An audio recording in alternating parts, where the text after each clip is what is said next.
आज प्रधानमंत्री नरेंद्र मोदी भी जमकर बरसे देवभूमि की धरती से। दरअसल उन्होंने विरोधियों पर निशाना साधा और निशाना साधा उन्होंने हिंदुत्व के मसले पर भी, सनातन के मसले पर भी। उनके निशाने पर राहुल गांधी भी रहे। राहुल गांधी का शक्ति वाला बयान भी रहा और उन्होंने बताने की कोशिश की देवनगरी से, धर्मनगरी से, कि विपक्ष जो है वो कैसे हिंदुत्व विरोधी है, राम का विरोधी है, कृष्ण का विरोधी है। इसके इतर उन्होंने कहा कि सिर्फ विपक्ष के पास जो है ओबीसी आरक्षण का मसला है और जातीय जनगणना का मसला है। इसके अलावा विपक्ष के पास दरअसल कोई मुद्दा ही नहीं है सरकार को घेरने के लिए। एक रिपोर्ट आपको दिखाते हैं किस तरीके से प्रधानमंत्री नरेंद्र मोदी ने विपक्ष को आड़े हाथों लिया।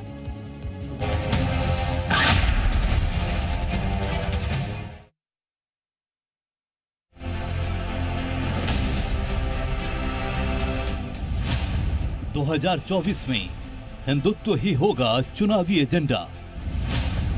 हिंदुत्व के साथ लगेगा राष्ट्रवाद का तड़का। 2024 में हिंदुत्व बनाम जाति की सियासत। जातीय जनगणना पर बीजेपी का काउंटर प्लान। सनातन पर सियासत, विपक्ष की आफत। 2024 में होने वाले लोकसभा चुनावों को लेकर बीजेपी की चुनावी पिच तैयार होने लगी है। माहौल और हालात को देखते हुए तस्वीर साफ होने लगी है कि बीजेपी का चुनावी एजेंडा हिंदुत्व का ही रहने वाला है। यह बात अलग है कि हिंदुत्व के एजेंडे के साथ राष्ट्रवाद का तड़का लगाकर चुनावी दिशा में कदम बढ़ाए जाएंगे। गुरुवार को ऋषिकेश में चुनावी सभा को संबोधित करते हुए पीएम मोदी ने विपक्ष पर जमकर हमला बोला। कहा, विपक्ष के लोग सनातन की शक्ति को खत्म करना चाहते हैं कि हिंदू धर्म में जो शक्ति है उसका विनाश करेंगे। ये कांग्रेस शक्ति स्वरूपा मां धारी देवी, मां चंद्रबदनी, मां ज्वालपा देवी की शक्ति को खत्म करना चाहती है। कांग्रेस को घेरते हुए पीएम मोदी ने कहा कि कांग्रेस पार्टी ने प्रभु राम के अस्तित्व पर सवाल उठाए हैं। यह कांग्रेस ही है जिसने पहले राम मंदिर का विरोध किया, जितने अड़ंगे डाल सकते थे डाले और अदालत में भी रुकावटें डालने की कोशिश की।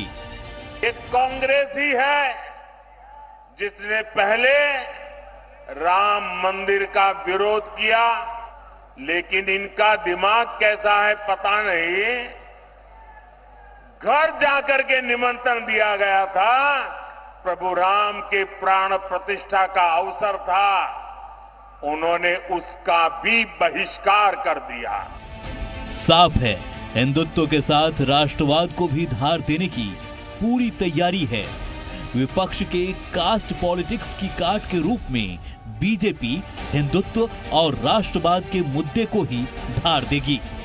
राजनीति के जानकारों का मानना है कि सिर्फ अयोध्या में बनने वाले राम मंदिर से ही बीजेपी का हिंदुत्व मजबूत नहीं हो रहा है, बल्कि बनारस में जिस तरीके से ज्ञानवापी मामले में माहौल बनना शुरू हुआ है, उसने भी 2024 के चुनावों में मतलब भर का खाद पानी तैयार कर दिया है। राम मंदिर और सनातन भारतीय जनता पार्टी के प्रारंभिक मुद्दा रहे हैं।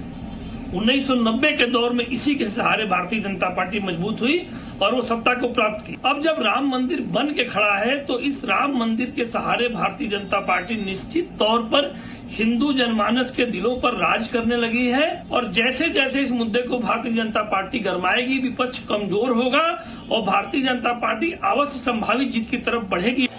राजनीतिक जानकार 2024 में होने वाले लोकसभा के चुनाव से पहले बीजेपी को अयोध्या, काशी और मथुरा से हिंदुत्व के लिहाज से अच्छी खासी बढ़त, पकड़ और मजबूती मिलने का अनुमान लगा रहे हैं।